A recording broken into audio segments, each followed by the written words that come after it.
Guys, Henry Jackson here. For my latest article with Kayak Angler Mag, we took a look at how to use a rescue stirrup to help a buddy get back in his kayak.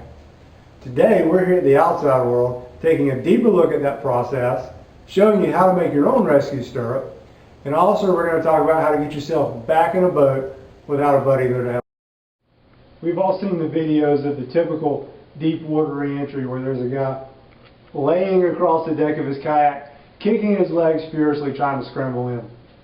A rescue stirrup adds a bit of grace to that and makes it a lot easier for paddlers who may be tired or have lower upper body strength to pull themselves into the boat. Before we get into the details of how to use a rescue stirrup, we're first going to talk about what it is and where it came from. This is a technique that I've adapted from the sea kayaking world, and I've seen it used by other fishermen as well. We make a rescue stirrup out of our flat tubular webbing. And for my Cuda 12, about 16 feet works well. Other boats that are wider will need more webbing. Boats that are narrower will need less. Our rescue stirrup is made from a single strand of tubular webbing. We make this into a fixed loop by tying a water knot at each end. We do that by starting with a simple overhand, taking the other end of our line and following that back through.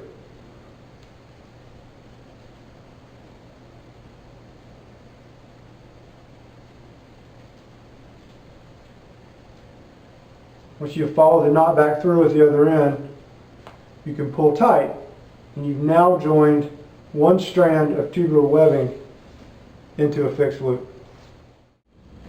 Now that we've made our rescue stirrup, using it is just as easy.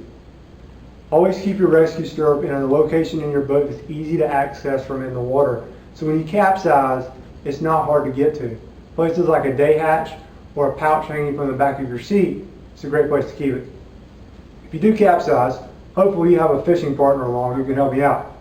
What they can do is you can pass them your stirrup, or they can get it for you. And they can start the rescue by girth hitching it around one end of your paddle, with your paddle laying horizontal across your boat. We tie a girth hitch simply by passing one end of the fixed loop through the other, effectively creating a slip knot. Your partner can then pass the rest of the stirrup under your boat, or you could potentially even swim it around to the other side. From this side of the kayak, you can then retrieve your stirrup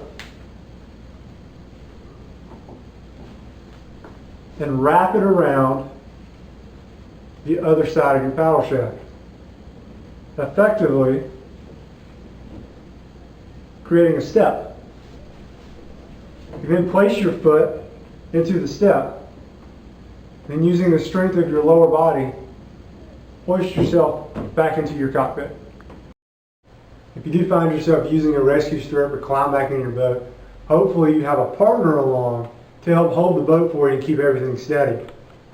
If you don't, you're paddling by yourself, or maybe your fishing partner is too far away to come to assistance, there's another trick we can use to get ourselves back in our boat using the same method, but without the help of a friend. We do that by using a paddle float.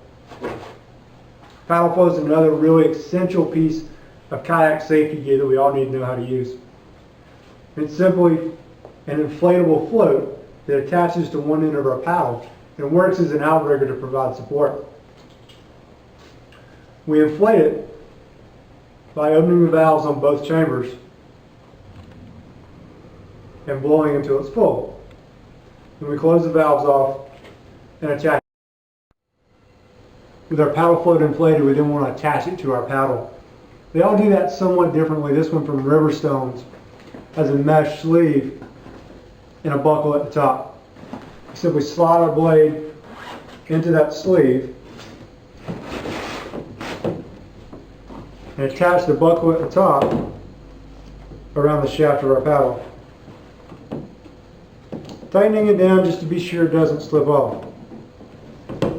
With our float now out here acting as an outrigger, we can use our loop hanging from our shaft as our step put pressure on this float will keep us on the surface, and we can then climb on our boat, effectively self-rescuing ourselves.